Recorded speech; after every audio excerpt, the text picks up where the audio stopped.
What's up, watchers? Will here with a Marvel video for you, and for today's topic, I need you to kind of strap on your time travel helmets while we talk about Marvel's weird history with film.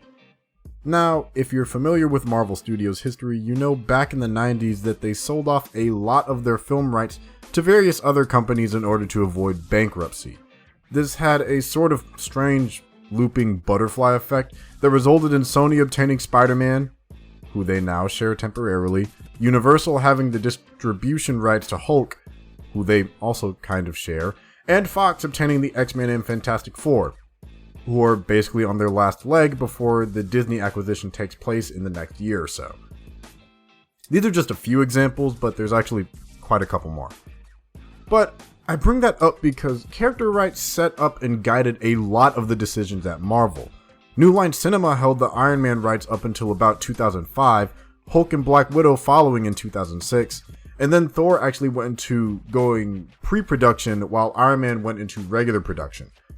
Avi Arad, former CEO at Marvel, at one time seemed very hellbent on being more of a marketer as his main approach, which led to a lot of headbutting within the company, inevitably leading to David Maisey becoming chairman and Kevin Feige taking over as CEO. It seems to be that Phase 1 and 2 were pretty on schedule, but around Phase 3, once their creative committee had been disbanded and Marvel Studios became more of its own entity, that these shifts began to flex a little bit more freedom. So you may be wondering, what does all of this have to do with Infinity War?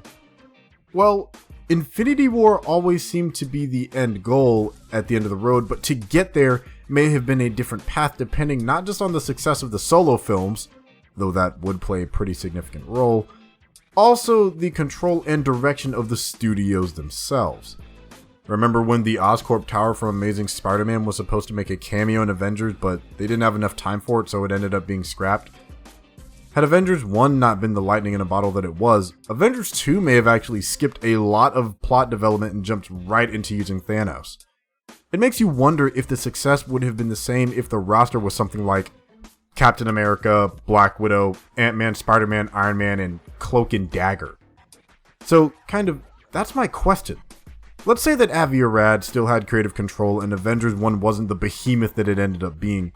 How do you think the MCU would have played out? Let me know down in the comments below. While you're there, don't forget to like and subscribe to our channel. Also, consider checking out our website and Patreon for more content. I'm Will, and I'll see you next time.